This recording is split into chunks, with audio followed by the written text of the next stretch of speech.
In this section, we will begin with a very interesting story which has provided inspiration to many an artist. The story of the Pandora's Box. So let's start. Pandora was the first mortal female sent by Zeus to punish man for Prometheus' theft of fire. Pandora was crafted by Hephaestus out of clay and brought to life by the four winds, while all the goddesses of Olympus, including Athena, adorned her with clothes, ornaments, and other finery. Now, adorn means to make someone or something more attractive by adding something beautiful. Moving on. After Pandora was endowed with various other human attributes and gifts, in fact, even the name Pandora means all gifted, she was presented to the human race as a gift. The word endow means to freely or naturally provide someone with something. Despite Prometheus' warning, Epimetheus accepted this so-called gift from the gods. Pandora carried a box with her that contained all the evils of the world and was told by the gods not to open it. One day, curiosity got the better of her and she opened the box, thus unleashing all the evils, harsh pain, and troublesome diseases upon mankind. Realizing what she had done, she shut the lid of the box immediately, in which only hope remained, and thus it is said that humanity has hope to count on in adverse times. Now the word unleash means to free from or as if from a leash. Now leash is something with which you tie a dog, a chain or a rope. And when you unleash the dog, it is let loose. The same thing happened to those evil spirits which were until that point restrained within the box. They were let loose. So, the phrase Pandora's box is used to refer to something that opens the door for bad occurrences or is a prolific source of troubles. Back to our original theme of gods and goddesses, our next god was the Roman god of beginnings. He was called Janus. As many of you would have guessed, the first or the beginning month of the year is named after this god. The Roman god of doors, gates and all beginnings is depicted with two faces on opposite sides of his head, one looking into the future and one into the past. Typical phrase which is an allusion to this god is Janus-faced.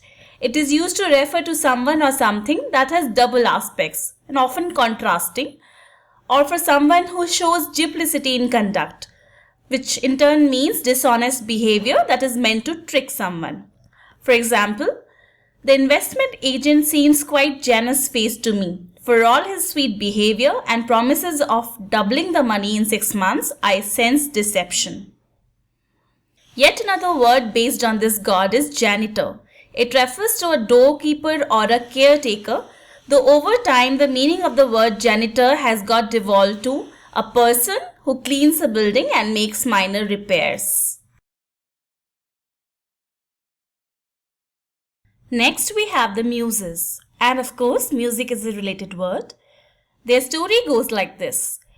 There were 9 daughters of Zeus and Mnemosyne, who was the memory goddess, and they were each in charge of a different area of arts. These were called the Muses and used to entertain the gods at Mount Olympus. The Muses provided inspiration and joy and presided over song, dance, music, poetry, and the sciences. Related words are mnemonics, based on the name of Mnemosyne, the memory goddess. Mnemonics refers to a technique of improving the memory. The word muse itself is often used in English to either refer to a source of inspiration. For example, a very famous Indian painter, M.F. Hussain, was called Madhuri Fida Hussain because he used to proclaim that Madhuri Dixit is his muse. Or another meaning in which it is used is to think or say something in a thoughtful way. For example, she mused on the problem for hours but could not arrive at a solution. Yet another word is museum. It refers to a building for collection and display of paintings, sculptures, etc. And the last related word is Pegasus. Pegasus was a flying horse of the Muses, and it's a symbol of high-flying imagination. Next, we have the goddess Salas. Salas was the Roman goddess of safety and well-being who looked after welfare, health and prosperity of individuals as well as the state.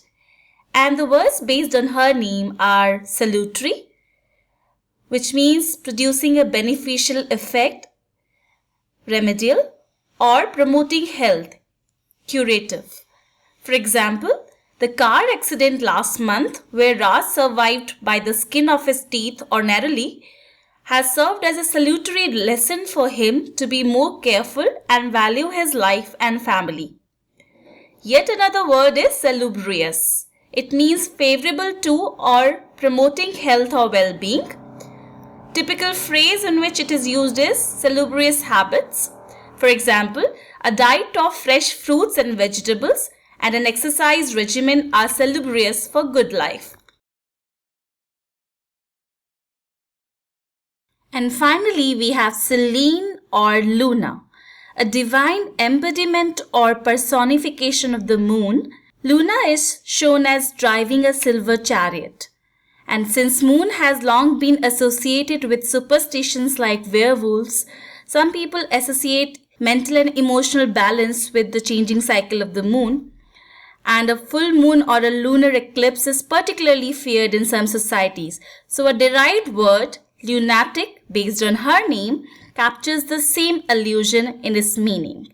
It means affected with lunacy or insane. Sometimes there could be a milder version of the meaning to mean wildly foolish. For example, a lunatic idea. An example sentence would be, people call him a lunatic as he has been trying to invent a time machine for the past 21 years.